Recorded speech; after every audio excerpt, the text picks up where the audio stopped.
Hey everyone, I'm going to read Whale Song Chapter 5. School started the first week in September. Goldie had told me so much about some of the teachers that I felt I already knew them. We kept our fingers crossed, praying that we'd end up in the same grade 6 classroom. There were 2 rooms per grade, so we knew that the odds were in our favor. I couldn't wait for school to start. Looking back now, I realized just how naive I'd been. I never had a clue of what was in store for me. On the first morning, Goldie dropped by my house and we took the small yellow bus to school together. Want me to come with you? My mother asked. I was horrified. I was too old to have her bring me to school. I'd be teased mercilessly. Goldie took my arm. I'll take care of her, Mrs. Richardson. We waved goodbye and hurried toward the bus. During the entire drive to school, I stared out the window while Goldie chattered about the field trips we'd go on. My stomach churned as I thought about a new classroom, new teachers, and being the new kid. I was more than a bit nervous. Please let us get the same classroom, I whispered. Lady Luck was with us in the form of an old Indian woman with a white streak in her pitch-black hair. I found out later that Nana had spoken to the principal. She'd made sure that Goldie and I were placed in the same classroom. I followed my friends through the arched doorway of the school and down the crowded hallway. I tried to walk inconspicuously, but my squeaking shoes betrayed me. We're over here, Goldie said with a giggle. She steered me toward the windowless door at the end of the hall. We heard laughter and deafening voices coming from inside. With a deep breath, I pushed open the door. A paper airplane spiraled toward me, and I ducked. The boy who launched it grinned, his golden eyes gleaming mischievously. Mischievously? Either way works. Move, Sarah, Goldie hissed, pushing me forward. If we hurry, we'll make it to sit beside each other. 2 of the walls in the small classroom were covered with colorful posters and small windows. The other 2 walls held wall-sized blackboards. There was 21 students and 22 flip-top desks. Goldie slid into a chair and stretched out her arm, saving me a seat across the aisle. Relieved, I sat down and emptied the contents of my backpack into the desk. When I took out a pen and notebooks and set them on top. The teacher clapped her hands and called for attention. We have a new student this year, she said, smiling. I let out a groan, wishing that I could slide under my desk. Sarah Richardson has traveled here all the way from the United States, the teacher continued. Sarah, can you please stand so we can welcome you properly? There was a tentative round of applause when I scrambled to my feet. My hand slipped and the notebook toppled to the floor. I picked it up, my face feverishly hot and my legs shaking. Then I dove from my chair. I'm a Mrs. Higginson, the teacher said, writing her name on the blackboard. Now, class, shall we begin? Mrs. Higginson was a wonderful, plump woman who wore neatly pressed dresses and speckled glasses that dangled from a golden chain around her neck. She was originally from England, and I loved her accent so much I often imitated it. Most of the children in our school had lived in Vancouver Island all their lives. In my class, there was only 4 other kids who were not Indian.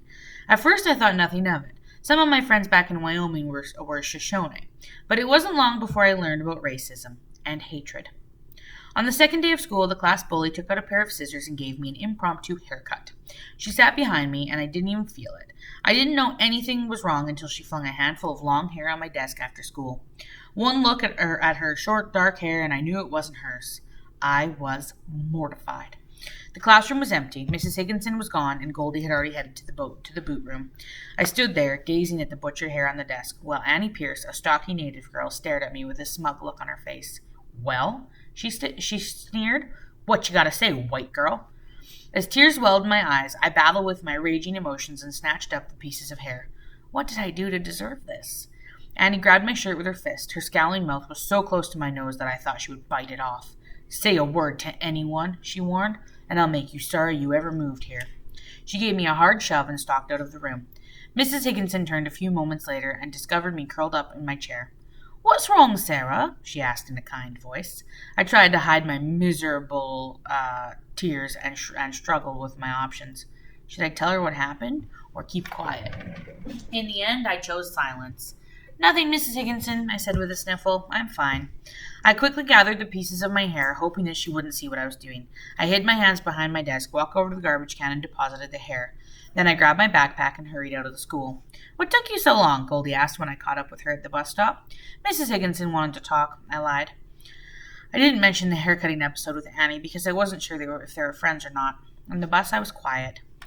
What's wrong? Goldie asked me. I'm just tired. When the bus reached my house, I hurried down the steps, waved goodbye, and rushed inside my house.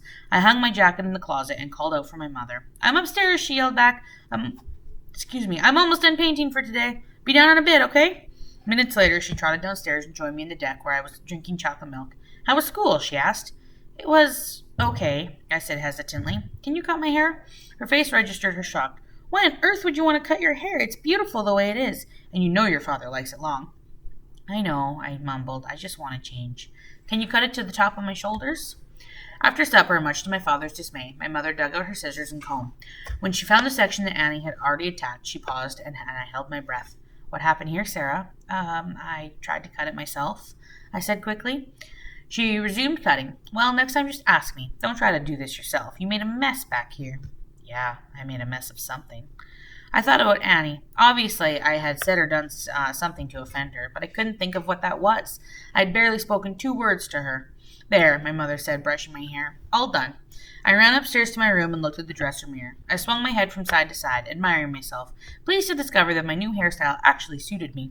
My brown hair was streaked with copper by the summer sun, and a natural wave had bounced back because of all the layering my mother had done.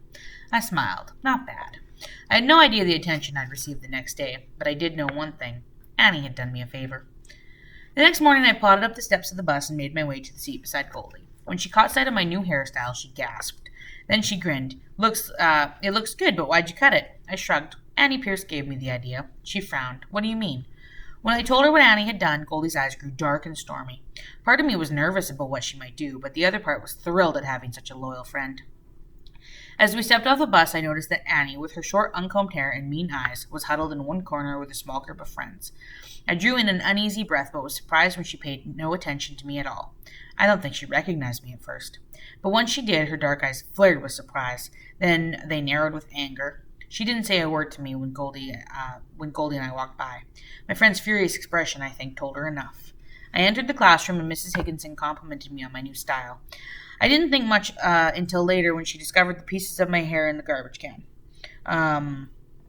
Or that she had found Annie's scissors.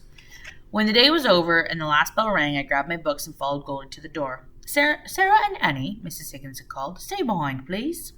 I exchanged a worried look with Goldie and glared at Annie before disappearing into the hall reluctantly. I trudged towards Mrs. Higginson's desk. She was busy straightening papers, and that made me more edgy. How was your first few days been, Sarah? She glanced up and smiled at me, her eyes softening.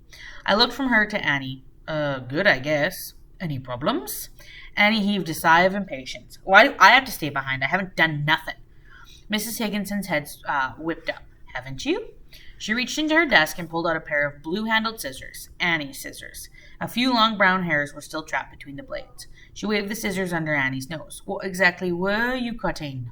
Annie jabbed her elbow into my ribs and hissed under her breath. Don't say anything. Sarah, do you want to tell me? Mrs. Higginson asked, pursing her lips. I shook my head. No, it's okay. She crossed her arms and stared at us for a few minutes. Then she looked at me and smiled. By the way, your hair looks lovely. Don't you think so, Annie? The girl beside me remained mute, except for her enraged eyes. They flashed a message loud and clear. Go on home, you two, Mrs. Higginson said with a sigh of quiet resignation, and I don't want any more problems, Annie. She escorted us to the classroom door and watched us as we walked down the hall together. At the main school doors, I looked back over my shoulder. She was gone. Scurrying down the steps, I veered off to the left, but Annie grabbed my arm. Better watch your back, white girl. Petrified, I ran off to meet Goldie at the bus stop. We boarded the bus and it ambled down the road, passing Annie along the way. She stared up at me and walked alongside the ditch. She mouthed one word. During my first week at Bamfield Elementary, the burden of being a white kid was almost too much to endure. Someone had poured glue onto my desk, smeared mud on my jacket, and one of my art projects had mysteriously disappeared. Of course, only one person I knew would do these things. On Thursday morning, I found a chocolate bar on my desk. I glanced around the classroom and tried to determine who had put it there. I was sure it had been Goldie. Later, we sat outside in the grass, and I showed her the treat. I found it at my desk. Goldie gave a quick shrug. Mrs. Higginson must have left it for you, seeing as your teacher's pet. She grinned at me. I peered over my shoulder and saw our teacher sitting on the steps. She smiled at me and waved. You must be right, I said, peeling back the wrapper of the chocolate bar. Want a bite? She eyed it hungrily. You first. It's your chocolate bar. I bit into the chewy treat, savoring the delicious flavor. Then I offered it to her. She laughed and grabbed it out of my hand. As she opened her mouth to bite, she gagged. Her horrified expression made me swallow what was already in my mouth. It didn't go down easily. Goldie moaned. Ew, gross.